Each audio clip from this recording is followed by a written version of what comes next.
This. Oh no, Greg can listen to that all day long. Wait, let's play that again for the people.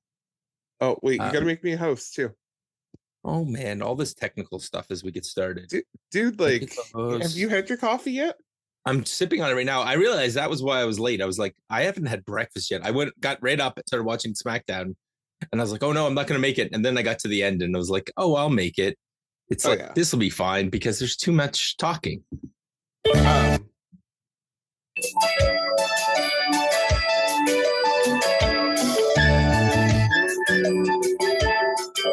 have to fade it out after a little bit, Greg, because if not, we have to pay for it. Yeah, that's okay. Listen, I could listen to that song all day long. It, as you can see, the minute I hear it, you can see me start to smile. Well, well, good. You know what? I think I might have to keep that one on speed dial today because there might be some requirement of smiling. Do you know what? I think I found the hack to watch it. I didn't watch it 1.5 this week. Oh, hold on. That sounds like a perfect transition to play the theme song.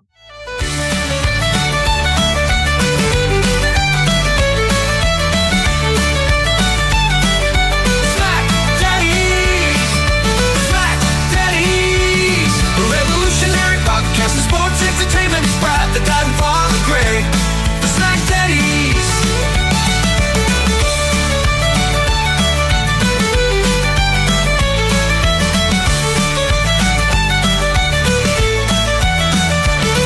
The SmackDaddies. The revolutionary podcast of sports entertainment is proud to die for the Greg. The SmackDaddies.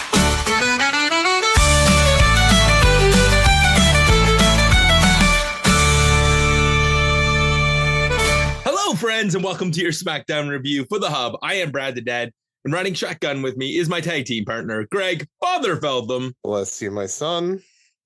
Greg, you were about to let the people know before the theme song, the hack to watching the SmackDown. The hack to watching the SmackDown is I watched like the first hour 15 last night live, and then I went to bed. Oh, really? Yeah, as soon as Charlotte and Tiffy came out, I was like, that's a great stopping point. I'm going to go to bed. Went to bed. I turned off my phone, fell asleep, got up at 7 this morning, got up and turned on the Charlotte and Tiffy segment. And that's how I watched the end of the SmackDown. And honestly, I didn't mind tonight's episode. No, actually, today was good. I just always preface this with, they've got to find a way to get the last little bit a bit more pacey, because when they have those long dramatic sessions at the end, yeah, they're good TV, but it takes a long time, especially when there's 3 entrances and there's 3 people. It takes forever for this to happen. Well, yes, but what's unusual with this one is that Roman Reigns wind sprints to the ring and completely blows the average out of, because Roman Reigns' entrance time typically is about 10 minits. So I was ready to hit fast forward on that part, and I was like, I don't have to fast forward this. Roman just like wind sprinted. I honestly thought to myself, I'm like, thank God I didn't watch this at 1.5 speed, because I mean, you would have blinked and he was in the ring. Yeah, I was watching at 1.5 speed. I did blink and he was in the ring. See, so. Okay, so do you want to talk about, did you know what's coming out shortly in the world? I know your wife's probably very excited. It's going to arrive in June. Are we going to talk about Switch 2? It's going to arrive in June, at least in Canada. In other countries below the 49th, who knows when? So much. Oh yeah, I heard all about this, where, I mean, we may be able to definitely get a copy of the Switch because of the way it is. So I want to tell you a few things. Do you know how they've avoided the issue that the PS5 had, which was that scalpers were buying them left, right, and center? I saw that they were limiting something to prevent scalpers. So this is the coolest thing I've ever seen. So here's how it works. You have to have a Nintendo online subscription at any level and have to have had it for 12 months. Okay. That's very fair. And you must have at least 500, is it 500 or 50? I think it might be as high as 500 hours on your Switch. Oh, okay. Which the Switch is 8 years old. If you don't have 500 hours on it, then you probably don't need the new one at launch. No. That's I was thinking to myself, because myself and my wife actually went and did a Costco run last night. The rebate check came in, so we went to the store and we spent it all, less $5. Like, we had a $409 rebate check, and I walked out of there with a $5 in change. Like, Rebate for tax, rebate for Costco. Okay, you got your Costco rebate check. Because we're Canadian, so we get, like, when you say rebate check, I'm like, is it the one we get for our kids? Is it the one we get for the tax on the gas? Is it the one that we get for? No, I haven't even filed my taxes yet. That's probably Easter weekend, if I'm honest. But how are you going to watch all that wrestling when you're filing your taxes? There's going to be lots on. I mean, it's fine. It's just background noise at some point. I mean, dear God, this is when I found out tonight that the WWE Hall of Fame doesn't start till 2 a.m. our time, Brad, Saturday morning. I know, ruining our tradition of watching the Hall of Fame right after SmackDown and reviewing both. Yeah. Do you know what? I am now 3 o'clock in the morning or 4 o'clock in the morning doing a podcast. So yeah, no, we're good. Well, when it was at midnight, and then we just quickly did a 15-minute podcast, we put it on the background, and then we watched it together. That was a great tradition. Burkhead joined us last year. I was looking forward to that. Well, this is what happens when it's like, when you got a 3-hour wrestling show, like, and you don't want to have it in the arena, so you're going to give people a chance to get changed to go down to the thing, and it's like, well, or when you're having, let's see, a night of drinking and dancing every night after every show, right? The 2 WrestleMania nights, SmackDown, Raw, and Stand and Deliver, a Hall of Fame, and the Dead Man Show plus the Roast of WrestleMania. It's like, can you guys squeeze? And Evolve. So Thursday night they're doing an Evolve show, or something about like NXT signed WWE prospects. Yeah. So just insanity. Anyway, so the Switch is coming out. It's gonna have things like Final Fantasy, the remastered edition. It's gonna have the shoot 'em up games that everybody loves. And for us wrestling fans, it's gonna next year have the WWE game on it. That should be interesting. I know. It means that I'm an idiot. I bought a PlayStation basically for nothing. I don't know if I'd go that far. Well, all the best games are now going to be on Switch. Listen, I think I've gotten to this point in my old age where, I mean, I want to see it to believe it. Yeah, so, and we'll see how they play. The other big thing is, and to kudos to Nintendo, there's a bunch of games, like your wife's going to want the new Zelda. The Zelda games are being remastered for the Switch. I know. Basically, I have to rebuy shit. No. Well, I mean, the upgrades or whatever. No. So you already have the upgraded Nintendo account, correct? You have the one where you get the extra access because you got the Mario Kart tracks for free. Yes. Any of the subscribers at that level will get all of the Switch games, the Switch 2 upgrade games for free.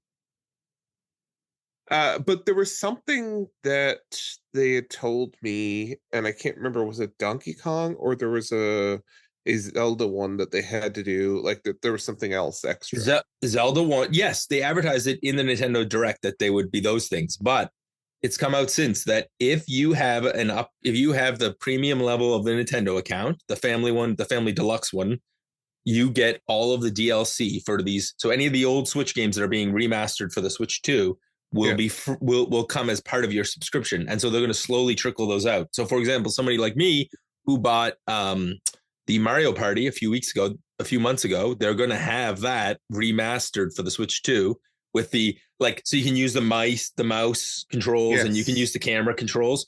All of that stuff is there. It's going to be, and it's free. So I will upgrade my plan for sure. Cause I did it because all I got was I bought the tour package. I had already purchased the tour package for Mario Kart before that. So anyways, is that because you didn't have it? Didn't have the upgraded one? No, or? I bought it before they started offering that as a freebie. I'd already pre-ordered it, and then they already offered it. I was like, "Oh, frig you guys! Like, I'm not going to bother just for that." And now I'm like, "Wow!" And so that's also a nice gesture for people who have nice things. So, but most importantly, WWE 2K next year on the thing about that is it's portable. Yeah. No, it's was gonna say redesigning the dock and how that's gonna work. That's interesting. So yeah. 4K. They've basically come up to the level of a PlayStation 4 graphics. But the impressive thing is the PlayStation 4 graphics in your hand. Right. And the other cool thing was, so let's say we wanted to, well, not you because you don't play video games, but let's say I wanted to hang out with Oliver. We can play together, and it has live talk just like it, and the camera like it does on every other system. Plus, here's the other really cool thing that they've added. They added this nifty little feature where you can only have one system with the game. So normally, if we want to play Mario Kart and we were playing with 2 or 3 systems, we'd all have to have the cartridge. As long as you're playing locally and you all have Nintendo, you have the Nintendo Online service, you can play with one copy of the game on up to 4 switches. Interesting. Now, I also heard that the new digital games or whatever, you can actually lend within your Switch account and stuff as well. Yeah, so you only have to own one copy of a game, and you can lend it for 2 weeks. And then the other bonus one was that, oh my gosh, there's just like a lot of stuff. The Switch the hard drive is huge. Like I'm just looking at it going, but even things like, so if you have that bonus account and you buy the cheaper version, the Nintendo Switch 1 version of, say, the new Pokemon game, and it's $25 more on the Switch 2, and you can get the upgraded version for free because you have the Nintendo account. Like there's we do our Nintendo accounts every year. We go to Costco and buy the Nintendo gift cards because it's $80 for $100, so you get it $20 off. That's how we do our upgrade every year. Yeah, I have. That's what I have a mother-in-law for. She's like, why do you want a Nintendo card? Do the kids want a Nintendo card for Christmas again? And I'm like, yes, the children would like a Nintendo card for Christmas. Yes, please. Those children, they need their Nintendo gift cards. They need it. Wink, wink, as Brad's winking extensively. All right, let's talk about this SmackDown. It was, you're not wrong. This was actually a very good edition of the SmackDown from April 5th. Where were we? April 4th. April 4th. That's right. Today's April 5th. Where were we last night? I can't remember. I don't think they said. Yeah, I don't know. They didn't sneak that in anywhere. But that's okay. Yeah, it doesn't really matter. No, what no. What do you remember? What episode we were talking about? Yes, I do. That's going to be episode number 1337 from the Allstate Arena in Chicago, Illinois, which has the best popcorn in the world. Not the arena, but Chicago does. Oh, Chicago style pop. Now, Greg. Well, good thing.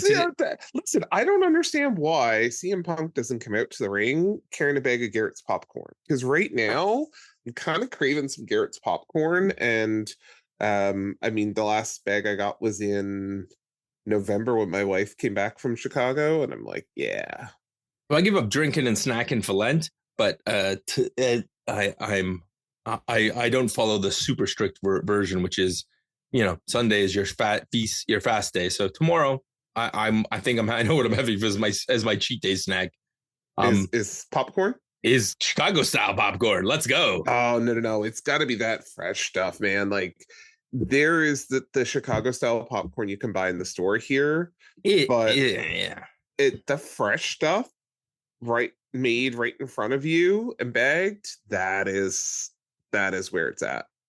I didn't check my lottery ticket. Let's see if we're flying to Chicago. But first, everybody walks in, Greg. Like literally everybody just walks in. We have our classic walk in. Nothing really happens other than Naomi's really, really doing a good job selling the fact that she's a heel now. I really enjoyed her out of all the characters tonight. I think she did probably the best job. Who, Naomi? Oh yeah, she's playing this heel like a queen. Yeah, with her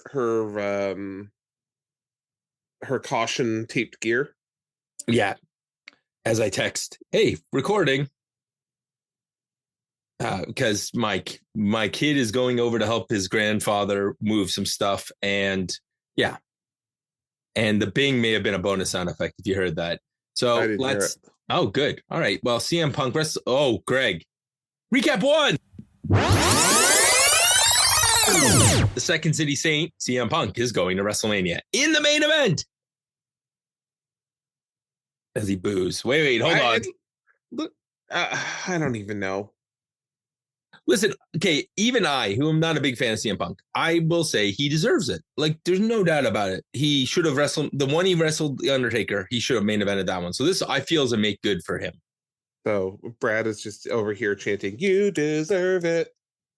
Oh, you're stealing the promo material because he comes out, the crowd's there. I love when he takes the camera and he says, people say that the European crowd's the hottest, but I think the hottest crowd is here in Chicago. And they just were, he's right. Like, this felt like an extended night of the European tour, other than the fact it was at 9:00 at night.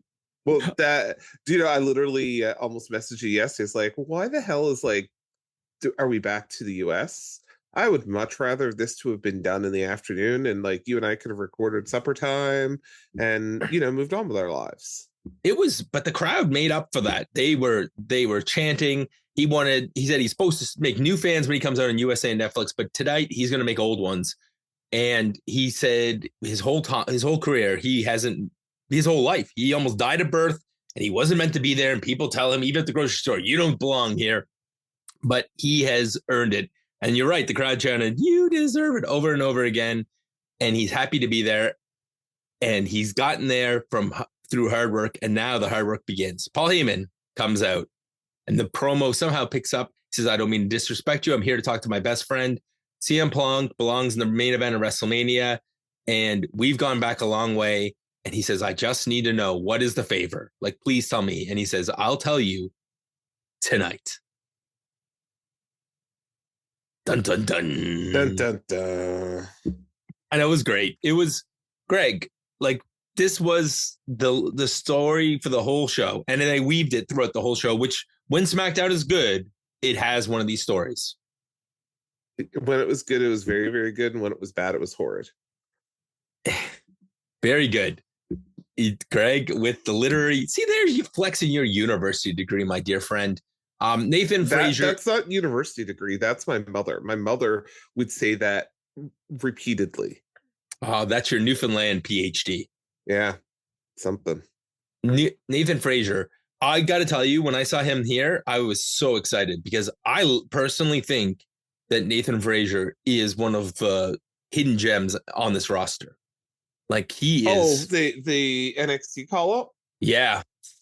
So you've never seen Nathan Frazier before. I see him regularly on NXT. No, I've seen him before. It just took me that long to remember who the hell Nathan Frazier was. I was thinking it was that comedian guy, Tony Hinchcliffe or something. So without breaking the match, he's something special, isn't he? He is, yeah. This surprised me in itself, but it also didn't surprise me because obviously this is a match that I'm sure was worked on in the Performance Center in advance to get Rey Fenix WWE ready. So this totally makes sense to go and do this on TV on the first appearance. But easy, big fella. I can tell you're excited because you're tapping that microphone. No, I was going to say, but what comes out of it is I was going to stop there because I think we're going to have some challenges at the end of this. So why don't you take it away? Challenges? I think the first challenge was later in the night anyway, when it comes back to Rey Fenix. The challenge was, what the hell is this theme song? He got Def Rebelled. Boy, did he get Def Rebelled. Yeah. Shout out to that phrase. We've kind of borrowed it with our Commonwealth friends. So shout out to our British colleagues. They joke about this all the time, but this was terrible. Anyways, they both start this match and they're moving at top speed. These are two cardio machines. And I love when they both nip up, they both flip up, and Rey Fenix just kicks them right away. Nathan Frazier nearly dies though when he tries his suicide dive and his toes catch the rope. Good on Phoenix for kind of catching him. This was the worst match I've ever had to cover for notes, because even at the beginning, he's like bouncing on the ropes before the match starts and the crowd's starting to lose its mind. Frazier hits like that 450 rotating flip and lands on his like knees because he misses.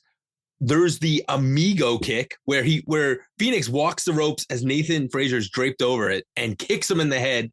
He then hits him with the fire driver I've seen Rey Fenix matches. I don't require, I mostly watch his stuff in AEW and a little bit of stuff in Lucha Underground. That fire driver looked fabulous tonight. And then I love how they both nip up again and he kicks him. Just Rey Fenix kicks Frazier right in the head. Yeah. Frazier goes for, tries for a pin, but it's countered. And eventually we get what's called the Mexican Muscle Buster. That looked absolutely amazing. That can't be his finish because most of the roster Rey Fenix can't lift. Right. So is that your problem? Or was the problem when afterwards he got on the mic and that poor man can't cut a promo? He needs, I don't know, I know Santos is with Legado. Is Andrade available to be his mouthpiece? Well, I think let's talk about it when we get a little bit further in the show because I'm gonna. You didn't think this was the worst part of his promo. You thought it was later. It's not even. It's not that I find this bad. It's me fearful for the future. So let's hold it there. Okay, so we're in the back with Legado, and that's how you make a debut. Is what Santos says, and Berto's kind of PO'd, and he says, "You know what?" And Berto's like, "I'm better than him," and Santos says, "Fine, prove it. Let's go get a match." And Santos is going to get a match with, that's going to be the match. And that's why I think Legado has lost a WrestleMania moment because they're feuding with Fenix. Well, and this is where I wanted to get us to without dropping anything. So we have a Latin star. Yep. A luchador coming in. And his first real feud, because I'm going to call this the NXT warm-up, his first feud is against Latin on Latin, Latino on Latino violence. Like, it is the stereotypical thing. And once he's done with Humberto, then he's going to move on to Andrade. And it's just like, really? Like, why do we have to pair these? Wait, hold on. He could wrestle Humberto's cousin first. Angel? Yeah. He'll do Angel next, and then he'll go to there's Andrade there, and then there's there's like 5 or 6 Latinos. No, so we have 6 months of Latino on Latino violence until the LWO gets moved back over here, and then they can have more Latino on Latino violence. All right. It's just like, really? Why do we have to go this route every time? So it makes sense historically. Wrestlers from different places wrestle differently. And the Mexican style, like there's even little things like you work a certain side of the body in North America and the opposite side in Mexico. And most, if you don't know that, then now you're learning. This is something we like wrestling nerds like us know. But it doesn't make sense anymore because it's not like Rey Fenix. Who's Rey been wrestling for like the last 3 years? He wrestles predominantly US based stars. Right. So it's not like this guy needs to learn a style. He knows North American style. Yeah. So I don't know. I don't get it. I mean, on the other hand, him and Berto, sign me up because those two, like they got gay. Like Berto is probably the best member of Legado, and we never really see him wrestle to his full capacity. And I think we're about to see him pull out some stuff. But again, I'm fearful here of what we're going to continue to see. So, I mean, I will stick a pin in this for now, but don't be surprised later if I'm back bitching and moaning about Latino on Latino violence. That's all we get. Well, and the worst part about this is I don't think, like, I feel bad for, and we're going to get to what Pretty Deadly looks like they got for the next little bit. Like, there's a lot of crap going on. So Drew McIntyre is in the back with an eye patch, and he's mad because the bad stuff is happening to him. And this guy always attacks from the shadows. He's speaking about Damian Priest. And it wasn't bad enough. He's like, I don't mind the glass in my back, but you had to go after my eye. And he's like, now it's time for me to pray. Bad things happen when Drew McIntyre prays. Yeah. I don't know. The eye patch is throwing me off here, and I don't remember why. Like, there's something that's gnawing in the back of my head as to what this is reminding me of, and I can't get it. PCO? No, I don't think it's PCO. It just doesn't work. He looks like a pirate, and that is not a good look for Drew McIntyre because pirates in WWE, it never ends well. Yeah, I mean, unless you're in the Caribbean, but Las Vegas is far away from the Caribbean. In WWE thing, the last pirate we had was oh my gosh, the guy that used to go off the rope and he had the flippy entrance. Greg's the fact checking team's working on this, but it doesn't matter. Paul Burchill? Yeah, poor Paul Burchill, who ended up with a storyline where he was in love with his sister. I mean, of course, we're forgetting the Pirate of the Sky, of course. Oh, Io Sky was? That's right. Right. She did have to leave WWE at one point. Yeah, but I mean, she's... Okay, so I will give you female pirates, but not male pirates, Greg. I'm sorry. Yeah, I don't know what... Like, there's a wrestler with an eye patch, and I'm just trying to figure out what this is reminding me of. Okay, while you do that, I'll quickly go through. Braun Strowman's going to have his last man standing match. He never has lost these matches, and he's going to complete his Grand Slam when Solo and Tama Tonga walk in, and Solo says, "You're not going to get anything." Tama Tonga does thing. LA Knight comes in, says, "Don't waste your time on this idiot, Solo. And as for you, I'm going to go out there. I'm going to stomp you so bad. You're going to be going, yeah. And you know what? Find me a referee. Let's go." And we get that Lee fitting special where we go right from the talkie in the back right out into the ring. I was perfect. LA Knight's the man. Yeah. By the way, I figured out who I thought it was, like who it reminds me of. Okay, who is it? Oh, what was his WWE name? Oh my God, it's driving me nuts. Falcon Arrow. He's in AEW now. The Bastard. Pac. Oh, Pac. Oh, that's right. Pac had that eye patch for a while. Yeah. Yeah. I was like, what was his WWE name? He was the man that gravity forgot. Oh, this is how bad that name was. It's gone. Nathan, no. Just look up Pac WWE. He'll give you his Neville. Adrian Neville originally, and then he kept the WWE main roster and he was just Neville, the man from gravity forgot. Because the man who Vince McMahon kept forgetting his other name, so he cut it to one. Yeah, Neville. All right. But I could not get to his name. Oh, I have to put money in the swear jar because I said he who shall not be named's name on television. Although I guess WWE did mention it recently, so maybe I get one. You're good. LA Knight versus Tama Tonga. The commentary says that LA Knight is his biggest problem is that he believes his own hype. That seems fair.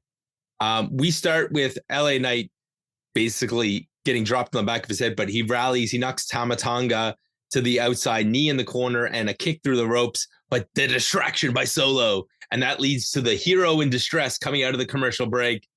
LA Knight tries a sunset flip. Nope. Clothesline by Tama Tonga, which looked great. And then he grabs him like with his face down and rolls through onto a suplex. Tama Tonga's got some moves. Too bad that genetics doesn't pass to both brothers.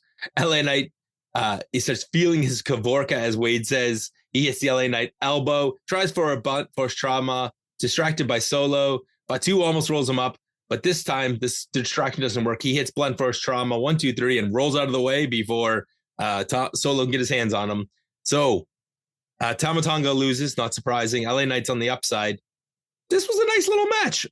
It's not like I'm going to go back and watch an LA Knight match more than once, but did the job. Yep, did the job. Paul's in there waiting for the tribal chief, but it's not the tribal chief that comes pouring in, even though he's very excited. It's Seth freaking Rollins, and he says, "Cheer up. I'm in a better mood this week. I've realized that I've got some perspective, and I'm going to be in the ring to hear what the favor is, because this doesn't just affect Roman, it affects me." Yeah. So these segments, the two Paul Heyman segments, because there's one at the very end as well in the back, it really made me miss Caleb Braxton. Yeah, because Byron Saxton is... You know what? Him and Paul Heyman don't have the same chemistry as Caleb Braxton and Paul Heyman did. He's serviceable. He is. But that's it. He is serviceable. There's nothing you're going to remember about Byron Saxton, and that's why his wrestling career went nowhere. Well, I mean, I'm struggling to remember his name, so I'm glad you had it. Charlotte Flair walks in like a stripper. Wait, hold on. Before that, you have the teaser. Oh, go ahead. Yes. Well, no. Charlotte Flair walks in, and I have to get my joke in, and then we'll talk about the teaser. Charlotte Flair walks in like the stripper that nobody wants to see. All right. So legitimately, I heard Charlotte Flair's music. I saw her come out, and this is when I sent you a message last night, because Charlotte Flair, I think, was channeling her inner Carmella. Because if you looked at her last night, the way she was dressed, her physical face and everything, it just had these huge Carmella vibes. I'm thinking to myself, where's Corey Graves when you need him? I just don't want to. Well, I mean, there's Corey's had an affair. Charlotte's had an affair. Carmella and then Bobby Heenan, I think, is what I was across of last night, because she was wearing this neck brace, this bedazzled neck brace, as our friend Sean Burkhead sent a note to us this morning, because it's the best way to describe this. I threw up a little bit in my mouth because, I'm sorry. Charlotte's Bobby somehow. Heenan? No, for Charlotte, she's looking like she is looking less and less human, more like a lizard creature every single day. And I'm not the handsomest of men, but it's like I'm aging. I get it. It's not like I'm putting the Just for Men in my hair. It's like it is what it is. But so I will tell you that WWE has actually edited this segment heavily online. Wow. Okay. Let's go into that after the segment, because we have to talk about Aleister Black. Okay. You want to talk about Aleister Black first? Well, the smoke and then the skull, that was like, and we've seen the numbers. So we know that the debut will be, there's been a number in each of the segments, and it looks like he's going to be showing up the SmackDown after, so that we have something to look forward to. Yeah. And because it's a 3-hour show. Why do you do this to me? I have hope that after WrestleMania, we're going back to 2 hours. We're going back for my birthday. It's Brad's birthday bash at the end of May. Well, we're getting the Switch 2, so they're going to go back to 2 hours so that we can have some more Switch time. So I never even looked. I know it's June 5th. Is June 5th the Friday? June 5th is the Thursday. It's a Thursday. Okay, so basically on the June 6th, I'm probably going to be doing this show by myself, because you're already doing the show by yourself, because the irony is the Switch 2 arrives. Wait for it. And I will be in Cambridge, Ontario for my work conference. Oh, that's funny. That's funny. You and I had talked about that, because we were joking on our trip that Brad found a direct flight now to just outside of Cambridge. Yes. Yeah. Waterloo Airport. It's about a 10-minute drive up the road. I know. I told the kids, I'm like, if the Switch arrives while I'm away, leave it in the box. Dad wants the experience when he gets home. If you open it, you're out of the will. So how are you doing this? Are you going to pre-order and get it at GameStop?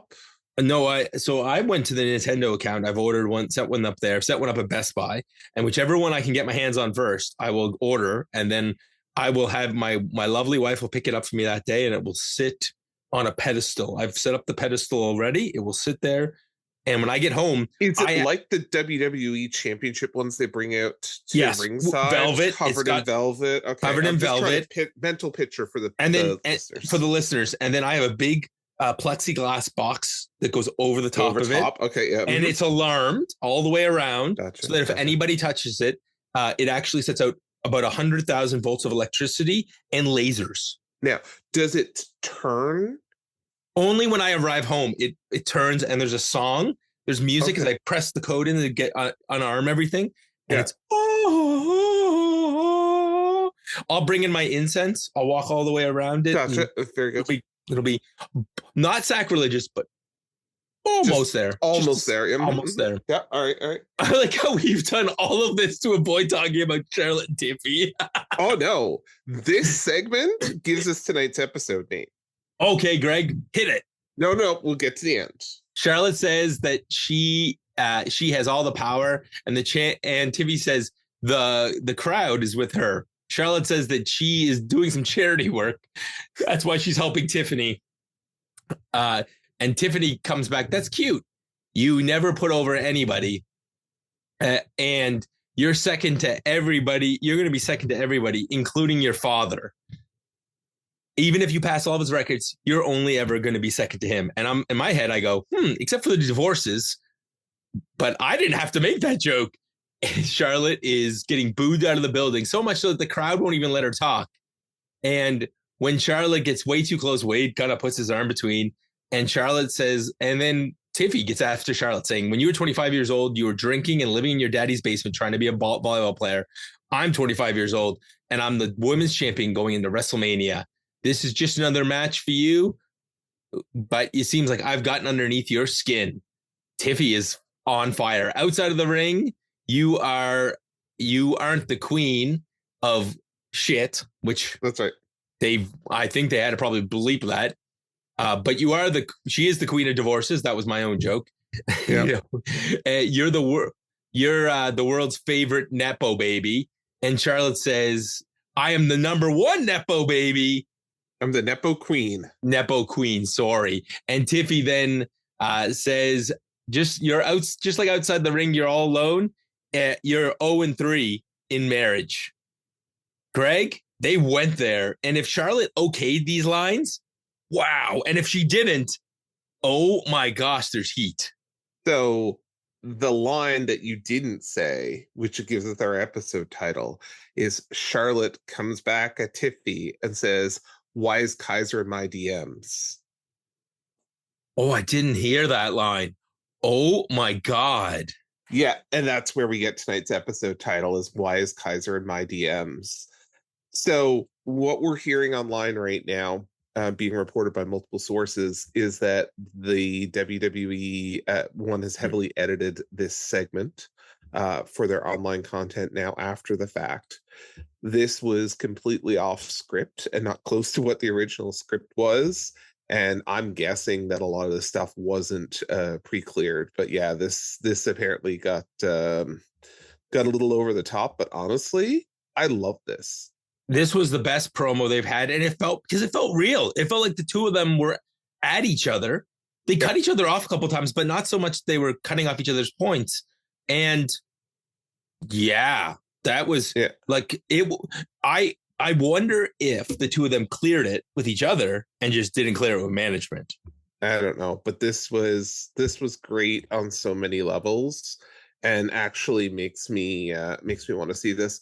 And of course, this is coming on the heels of Charlotte Flair doing a podcast this week, or she was on a show, Sherry, with Sherry Shepherd, when she talked about her divorces and the failing aspects of her life and that sort of thing. So I mean, it's very topical. Yeah, she put it all out there, and yeah, like and Tiffy just used it, and I love it.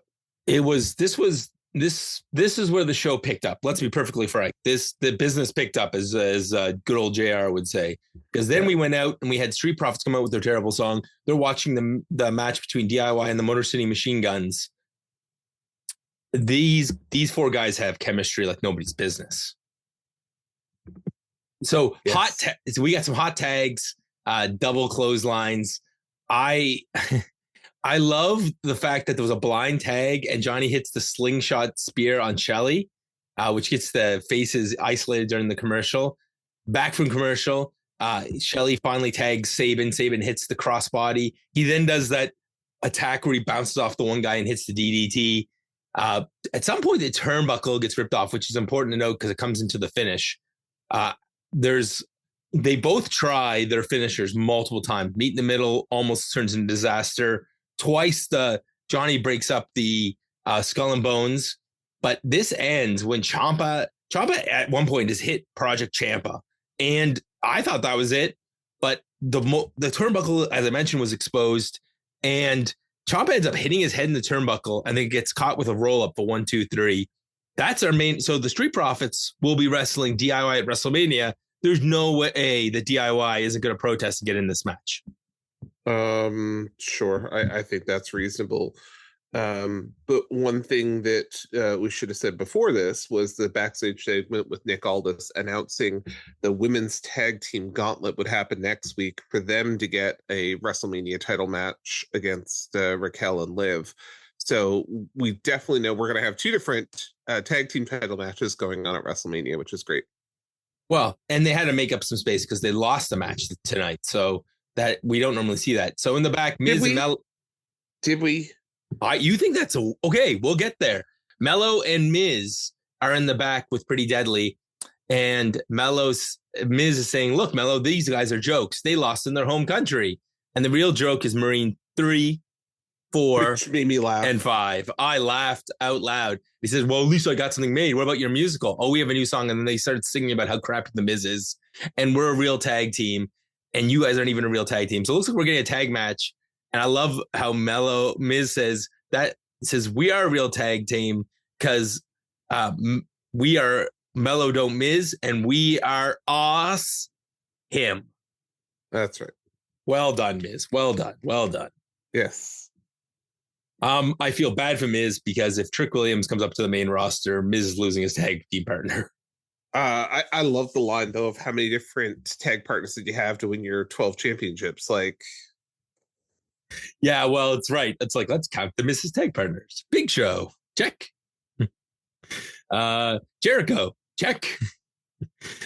Morrison, check. Morrison again, check. It's a lot. I don't even. I'm not trying to think. Was he? I think he teamed with even Kevin Owens at one point. Like he's been a tag team partner with everybody. Yeah, he's certainly paired up with pretty well everyone. But I mean, when you've been there since 2006, right? Well, and let's be honest, he's the Charlotte Flair of the tag division. Why, he's got that many divorces? He's paired up with everybody. Oh, fair. Yes, they got one where Greg's like, you got me. Okay, I mean, both those comments are true. So we have, we're burying Charlotte Flair. Dig. Okay, so Naomi is coming out for a match. B-Fab comes out first, and Naomi gets about into the entranceway in. B-Fab, and she gets attacked by Jade. Jade beats her up, and I love the fact that she hot rolls into the ring, almost running away from Naomi while they're pulling her away, and that was from Jade, and that was Jade's plan. Naomi has her back turned to B-Fab. B-Fab hits some offense, but that lasts about 30 seconds. She gets beat up by Naomi, hung in the tree of woe, held by the arms and stomped back into the corner. And then her new finisher, she holds both arms while the opponent's on the knees, and she does a lung blower while holding both arms to a kneeling opponent. It looks gross. Great, but it's a heel finish. It's great. It does. So a couple things. One, I'm going to step right back to where we were before. I brought the list up of Miz champions. Because this segment's not over, so we'll put a pin in this for a second. Miz, this is what happens when you have two guys with ADHD running a podcast. Yeah. Okay. So John Morrison, check. Big Show. Oh, that's 2. Cena, 3. Damien Mizdow. Oh, I forgot about Damien Mizdow. 4. R-Truth. 5. Awesome Truth. Yes. Here Comes the Money. He was teamed with Shane? Yeah, they won it. They won the SmackDown Tag Championships. That's 6. Okay. John Morrison again. 7. The first ones were Raw, then SmackDown. Okay. Then John Morrison and Big Show for World Tag Team Championships. Oh, wow. Okay. So, that's 9. We're at 9 if you count, but that's like, okay, so I'll go to 8 because I'm not counting Morrison anymore. So 5, 2, and 2 is 9. Yeah. That's his championship runs. And then I'm just taking a look here, see if there's anyone else. Right. And they unified the titles at one point too, where that's how one of the many times the tag titles got unified. So, okay. Plus he has Mixed Match Challenge with Asuka winning season 1. So there's your 10. Yeah. Oh, and then if we're gonna talk about other tag partners, his actual wife 11, Maurice. Yeah. Yep. So, dude, wow. All right. So the most prolific tag wrestler in the history of WWE, I think you could say. Apparently, he's been around. Like Charlotte. Oh, wait. No, it's exactly where I was going. You just beat me to it. The Charlotte Flair jokes will continue until we get a cease and desist letter. Okay. So this Naomi BFAP thing, let's go back to that. You mean the beatdown afterwards where Jade comes out and then the security saves her so she just get jaded for the 14th time? No, that wasn't that. It was the very start of this. It's like Naomi rolls into the ring. Ref doesn't even look to check on her. Like, normally if there's a beatdown before, it's like, okay, are you sure? Like, do you want to No, rolls in the ring is like, screw this. Ding, ding, ding, ding, ding, let's go. And it's like, wait, what? Well, and then Nick Aldis comes out and says we get Jade Naomi at WrestleMania. Shocker, Greg, shocker. Yeah, very, very shocking. I feel like Naomi's eating a loss right there. Jade's on her Undertaker streak, bro. She's never lost at WrestleMania. She's 0-0 though, isn't she? She's 1-0. Was she here last year for it? Yeah, she won the 6-woman tag, the big three: Naomi, Jade, and Bianca. Oh, okay. They beat Damage Control. Okay. I legit have no memory of that. Okay. The only thing I remember about last year's WrestleMania is being pissed off with the Cody Rhodes thing. That he won? Yeah. And the whole let's bring out everyone, including John Cena and all that bullshit. This year they should bring out everybody for John Cena's number 17. Anyways, recap number 2. Triple H going to Hall of Fame, and he's bringing Evolution. I'm sure that it's going to be everybody and their dogs inducting Triple H into the Hall of Fame. Shawn Michaels, Randy Orton, Batista, Ric Flair. What's the over-under that the Hall of Fame is still going by the time we get up on Saturday morning? 50-50. Like, legitimately. Feel bad. I feel bad for the NXT stars. I hope they can be exempt from going to the Hall of Fame if they don't want to. Well, their call time, they're just going to basically walk from the Hall of Fame. Well, isn't it in the same building? No, there's three. So. No, there's 3 different buildings. They're using the arena for the matches. So SmackDown is in the arena. Fountain Blue is where they're having the Hall of Fame. It's in the hotel. Yeah, but I thought that they had said tonight that Fountain Blue was also used for NXT. Okay, you look that up. Oh yeah, 2-hour gap. Don't worry, you can walk over. There's a 2-hour gap local. You don't sleep. It's Vegas. It's in T-Mobile. Yeah, okay. That's so they basically have the entire set of sporting facilities there. They have T-Mobile, they have Fountain Blue, and they have the big stadium for 2 nights of WrestleMania. There's just going to be WWE sets all over the city, just set up and ready to go. Okay, Kevin Owens promo's out next. Nick Aldis indicates there's a bad news. Kevin Owens looks out. He doesn't look of character. Turns out he's been having issues with his neck. He's wearing a Finn Balor shirt, which I thought was appropriate given he's about to give us Finn Balor style news. He's paid the price he thanks WWE for giving him the life he never thought possible. It's been a dream come true, but he needs neck surgery, which means he's not going to be able to wrestle for WrestleMania. I'm happy if this is legitimate, and I think it is. I've heard this report all over the internet before this. So I'll be honest with you. I was very skeptical at his announcement to start because he came out wearing that pink Bret Hart thing. And all I could think of is how much we've been trolled in the past with Mark Henry. How about Bret Hart? Remember the time Bret Hart faked being injured and came out of that wheelchair and beat somebody up? Well, and it would make sense, right? For Kevin Owens at this point, he's scared of Randy Orton. He doesn't want to, so he's got this injury. Storyline would make sense for him to say, to go through this. I'm going to pitch for you a wild idea, though, because at the end of this, Randy Orton's in the ring and Nick Aldis says, I got bad news for you, Randy. This means that you don't have a WrestleMania match. And Nick Aldis, the Viper strikes and we get an RKO.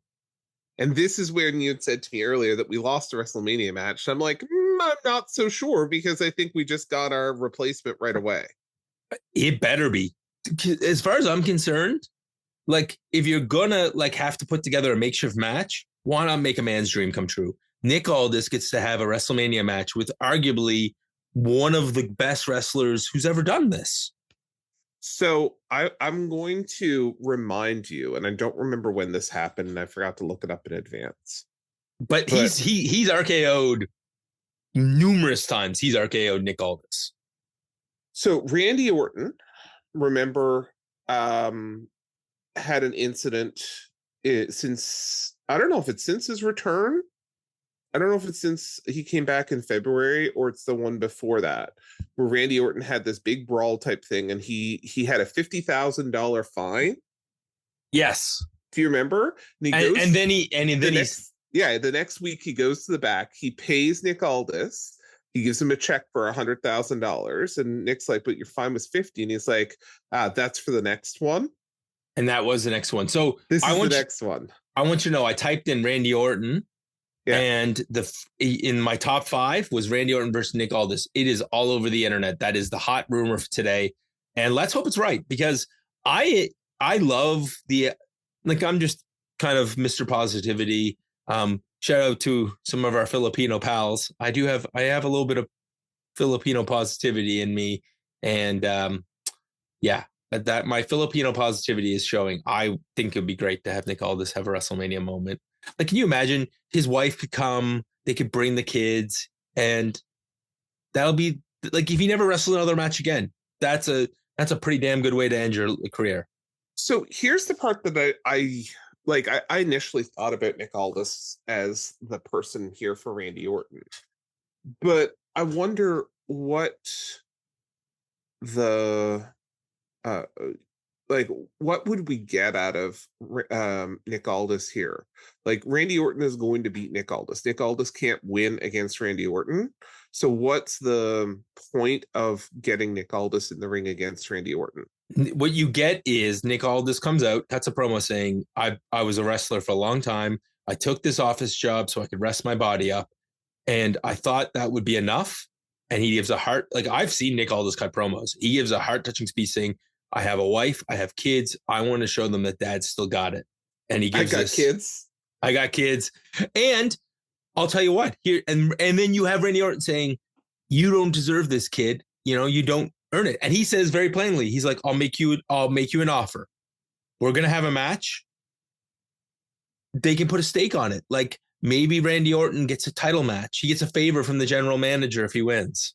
Oh, I can't do any more favors. Well, our last favor paid off. So speaking of which, let's go to our main event match before our main event segment. Jacob Fatu versus Braun Strowman. And I got to tell you, I didn't see this. Well, didn't see this coming. Oh, oops. ADHD moment. Recap 2. Maybe 3. WrestleMania. This is what happens when Brad doesn't have his medication in him yet. It's in me. It's just probably not activated. All right, so we have a WrestleMania. It's recap 3. It is a WrestleMania match. Now we're gonna do Braun Strowman versus Jacob Fatu. Yeah, I like how they had the Hulk Hogan thing. Nobody was like, it was like, oh, they don't do him in person. That's for sure. Because boo. The who? Exactly. Yeah. I think I kind of want to make a shirt now, Greg. I just got inspired. Take the Hulkamania logo, but instead of Hulkamania, it's Boo-amania. Fair. Both men are fight to the outside. This match. I want it. No. I want to add more to that shirt. What else? So it's Boo-amania. No, we'll talk about this off air because it might get me sued. Okay. Both men are fighting on the outside. We note that Braun Strowman has never lost a last man standing match. Jacob Fatu hits 2 jumping moonsaults early. That only gets him a 6 count because Braun rolls to the outside. Jacob gets the drop on Braun, but gets thrown over the table. This table doesn't budge really. So we get like they're fighting outside. We come back from commercial. There's the spot with the barricade where he tries to run into Braun in the barricade while he's tripped over the barricade, and Braun he runs into a chair while Braun's holding it. Like, yeah, it was brilliant. And he doesn't even I don't see Jacob lose a step. We come back from there. They're fighting outside and they suplex themselves through a bunch of tables. I'm like, Braun Strowman had a serious neck injury and he's still going and putting people over. That's a 9 count. They end up back in the ring. Both men are barely up. They're like stumbling around. Finally, Jacob hits a running hip attack through the table, and basically he gets out of the wreckage of the table and gets to his feet at 9.5, and Braun Strowman gets up at just after 10. Well timed. I can't believe Jacob won because I thought they were going to knock each other out. And we're going to get a 3-way. So here's the thing that I don't know if you caught this, but Braun Strowman wasn't down at the 10 count. Not he quite. Had 1 foot in the air and he had 1 foot on the ground. So maybe this does become a 3-way, but I think the match is better. I mean, what great way to put Jacob over than to have him. This may be the whole thing. Shinsuke got that title. They moved it to LA Knight because they need a babyface and a heel, and a heel because Jacob Fatu. I'm not sure how much longer they're going to be able to keep him a heel. Yeah, fair. So I think we're going to get a Jacob Fatu win at WrestleMania, or he doesn't win and he gets screwed by his cousins and game on. Could go that way too. Bloodline Civil War Part 462. Yeah. Craig's like, I don't want to talk about this. Let's talk about John Cena from Monday. Recap number 4. For a complete breakdown on this, you can go back and listen to the Raw Dogs, Randy C and NB here on the Hub. Or I know that Jimmy and Donnie were also talking about this on the main show, which is available on TSN Radio or wherever you find your podcasts. That's Donnie De Silva and Jimmy Corderas here on the on the Hub. They have huge pop. Also, Storytime with Jimmy will be coming soon. And don't let me forget, at the end, we're adding to the family. Yes. All right. Because if we forget, the other he who should not be named will haunt us. I thought he should not be named. I actually might write in on this, so we'll see. Did you send him a link? He's got our link always. Oh, yeah. I'm going to have to change the permissions on this. Anyways, we'll get to that. We get an interview. We're in the back now. Paul's waiting. This is, again, Paul waiting. And I love Roman Reigns. Doesn't acknowledge him. He's like, Tribal Chief. And Paul just speed walks behind him. And the music plays. And you blink and you miss it. Roman's in the ring. Yeah, this is the speed walking segment. Roman wants to know what the favor is from Punk. He says, I'm a good man. He's like, CM Punk is a great wrestler, but he's never been in the main event at WrestleMania. I am a giver. I don't know how you put up with this foolishness, Chicago. I want to know what it is. And then instead we get Seth, burn it down, the crowd singing around, and Rollins calls it. He says, you underestimate Punk, Roman. You ignore him. This is your problem. You don't take these things seriously. And this favor is going to cost us. And the reality is that Roman keeps his word. He then gets CM Punk coming out. CM Punk chants again. The crowd loses mind. They're going to be main event at WrestleMania. But Roman's, they're after him. He's out of his comfort zone. But he reminds him that Paul Heyman, CM Punk reminds us that Paul Heyman fought for him, that he kept him in there. And when Paul left the first time, he didn't know how he was going to survive. And he mentions a bunch of wrestlers who aren't with the company anymore. But you said you're going to be in the main event of WrestleMania. And I said, when they do put me in the main event, they're going to have to deal with both of us. And now it's time. And he's calling in the favor. He wants Paul Heyman in his corner. And that's going to be a curveball for the tribal chief. And Paul Heyman starts to cry. And Roman's like, just say no. Tell him no. And he said, I'm a man of my word. Punk attacks Roman, GTS's him. They're left a face off with Seth. And at the end of this, Punk is standing tall, and the friendship and loyalty, Punk in Vegas with Paul Heyman. Greg, I always struggle with these segments because, be honest with you, as I'm taking my notes, I'm sucked into this. I was sucked into this. This was everything I wanted and then some. Yeah. It was a great segment. I will give it that. I'm not sure though that this is what I wanted the favor to be. Like, this didn't seem like it was enough. Does that make sense? I think it is enough. So not only because Paul Heyman is going to be in the corner of CM Punk, helping him game plan for the tribal chief. And it's going to put the tribal chief off his game.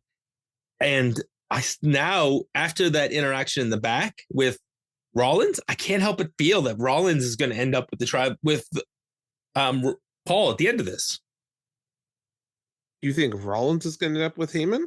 I think at the end of this match, Rollins wins. I don't know which one he pins. I think it's going to be Punk. I think Rollins beats Punk, and Roman's not involved with the finish, and that's how we spill off out of this. Oh, I don't think so. Do you think Punk is going to win his first WrestleMania main event? Yeah, I think this is going to end up being the separation of Roman Reigns and Paul Heyman. Oh, I do too. Paul Heyman going back to CM Punk. I think if anybody could use, I think if you wanted to make Seth Rollins a mega heel and you wanted Paul Heyman to be at his best when he's kind of a dastardly villain, and then you start putting together Seth Rollins says, I've learned I need to have people to watch my back, and you make a faction around Paul and Seth, because you could have a lot of fun with one of those guys taking over a show.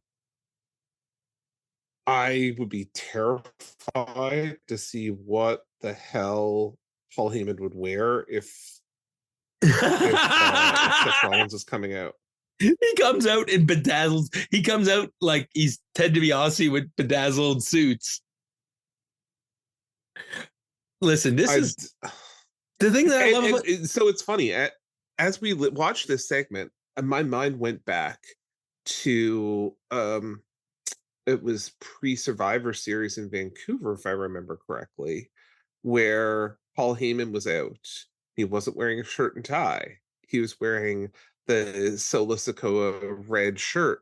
And it made me, it was just planting that seed. And I'm like, what seeds are WWE planting here? Because obviously, we saw that with the John Cena heel turn, that, if you picked up the seeds along the way, it made great sense. I'm really wondering what they're doing here for us. Dude, I don't know what they're doing here for us, but I'll tell you what we're doing. We're going to the synopsis. This is your SmackDown synopsis.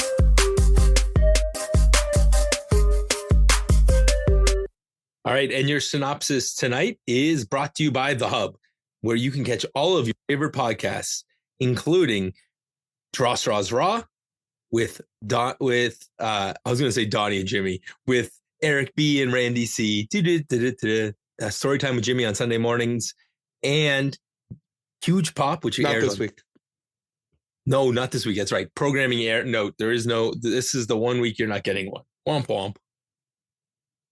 That's okay. We're going to give you some bonus content this week because we are welcoming in two new friends to the network. We're not, but somebody else is.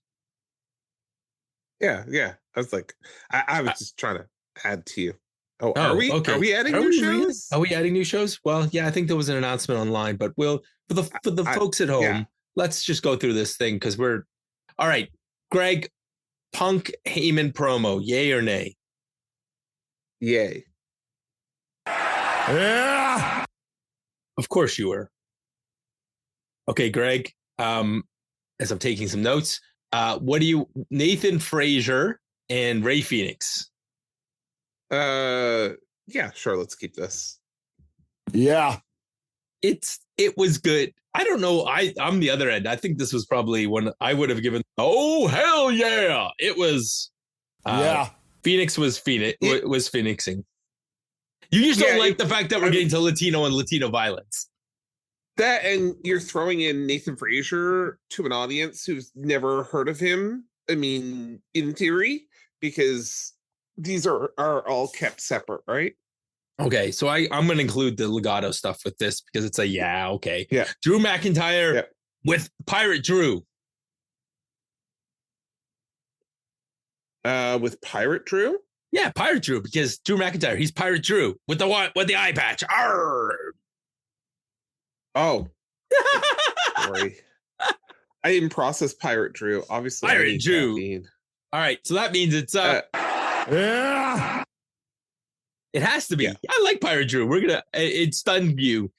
Braun Strowman, LA Knight, Jacob Fatu, or Solo and Tama Tonga. That whole entrance and talking into the entrance.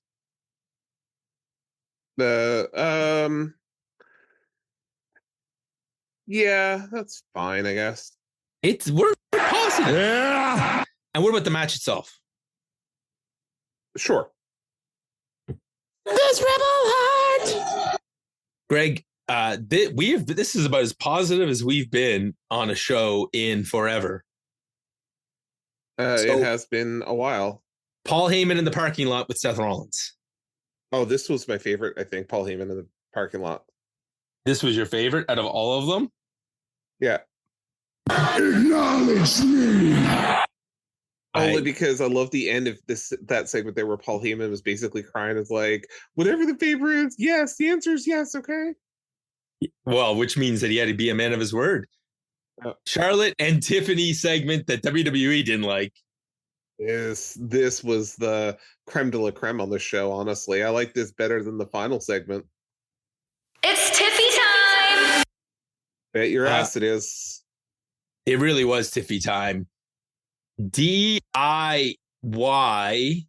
Oh, wait. The gauntlet match for the women, I think we'll reserve judgment until next week. We actually see the match. Exactly. DIY and the Motor City Machine Guns. Sure. I mean, this was great. I didn't really, yeah. I didn't love it, but I didn't hate it. There we go. Didn't love it. You didn't hate it. And we get Eric, who is definitely loving this show, I think, as well. Miz, Mellow, and Pretty Deadly. Oh, sign me up. Yeah. I wish I had a Miz sound effect for that one. This was all good. You know what? You're gonna have to get that. We're the Miz and we're Awesohim. Oh, I will add that one. Okay. The whole thing from stem to stern with BFAB and Jade and Naomi. What do we want to do? I think that this one we're gonna superstar. Oh. Because, I mean, you really needed the confrontation at the beginning. The match meant nothing, and you needed it at the end. The only reason you need the match is because she has to win something on between here. How about Damian Priest promo? Team Undertaker? Yeah. Oh my gosh, our first. I don't think I need Drew and Team Undertaker right now. I think just let me get to WrestleMania. How about Kevin Owens' bad news? I'm going to reserve judgment on this one because I think we need to know what's going to happen next week. I mean, I feel really sad for Kevin Owens, but listen, if you and I, Brad, got to see his final match wrestling in the 25 years there in Toronto, I will be bitter if that was his last match. That will make me sad. Not because of us, because I'll be very grateful that I got to see his last match. But dude, I don't want to be done with Kevin Owens yet. No. Listen, if his last match was against his best friend, Sami Zayn, in Toronto, street fight in Toronto, the only way it could have been better is if we went to the Centre Bell instead. Yeah, I was nodding my head with you, brother. It was that. Okay. Jacob Fatu, Braun Strowman, last man standing. Oh, come on, Greg. Good match. Come on. Good match, but Come on, have a heart. Let's acknowledge me. All right. Yes, we're keeping it. All right, and the last segment where we find out the favor. This to me was a little bit like a fart in church. So you want to superstar or do you want to cut it? I think I would cut this because I really don't think that this is big enough to be what we've needed the favor to be. So I just want to go over the tally because I may make a clip out of this. So here's what we liked. We kept the Punk stuff. We kept Rey Fenix, LA Knight, Paul Heyman's parking lot, Tiffy and Flair going toe-to-toe on the mic, and the last man standing. We only superstarred Naomi And then we only really cut Damian Priest and the Favour at the end. Yeah, because honestly, I think that the Favour should have been drawn out to a point where you realize it like at the pay-per-view, like whether it's the change, like the John Cena heel turn. I think it should have come out something like that, and I think it should have been bigger. I want Paul Heyman in my corner. That's not the Favour that we've been building up for 6 months. So I think it'll all come down to the next 2 weeks where we have Roman coming out without Paul and the interactions between Punk. Maybe. We'll see. So that's the only reason this will work, is that they make it work on the mic the next few weeks. Because you're right, it would have been more fun if it would have been done then. So, Greg, I think it's time. We've promoted all of the shows in the network except one. Okay. Go ahead, Gregory. I will let you do the honors to introduce the newest show on the Hub Network, as we are about to welcome in a friend of ours. He has been on our show many times, and with his tag team partner, Ashley, we are getting an addition to the Hub. Why do you want to tell the people? Yeah, it's I'm trying to pull up the name. Is it Dynasty? Well, they're going to be covering. So it's an AEW review show, and it's called the Dynamite Drop. Dynamite Drop. Yes, thank you. Sorry. That's okay. The Dynamite Drop. So AEW is going to get a weekly review show here in the network where Sean and Ashley will break down weekly the AEW recap. So it'll drop on Wednesdays shortly after Dynamite. They'll go through an entire week of AEW, and they'll watch AEW so you don't have to. Yeah. So I don't have to. I have a game I play on Wednesday nights. It's called How Long Can I Sit Through Dynamite Before I Turn It Off? So is it going to drop every Wednesday, or is it? Sorry, they'll drop it on Thursdays. It'll drop Thursday mornings because I'll let the fans in on an inside scoop. Sean is doing most of the production, but I will be their executive producer and be posting the show and doing some of the social media stuff for the network for the show, because I really, if Sean and Ashley have had a great podcast for a number of months now. And so, yeah, they'll be covering their kind of debut is going to be setting up for our upcoming AEW it's actually a PPV next weekend. So they're going to queue up Dynasty, which is next weekend. And yeah, and then they'll do a post show for that. And then from then on out, you'll get a show a week minus PLE weeks. I think the plan is that they'll be the ones that sit through the 7-hour AEW shows to tell us whether they're good or not. Yeah, exactly. So that's exciting news to the network. So now we've expanded our coverage to include the AEW universe.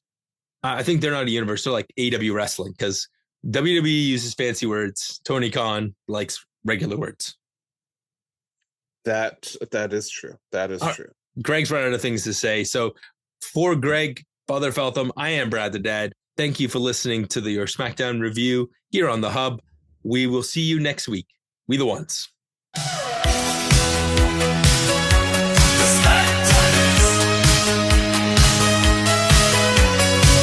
revolutionary podcast in sports entertainment. Father Greg and Brad, the dad bless you all with the lovely tales of Friday night, SmackDown and beyond. Go to the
podcast and sports entertainment. Father Greg and Brad, the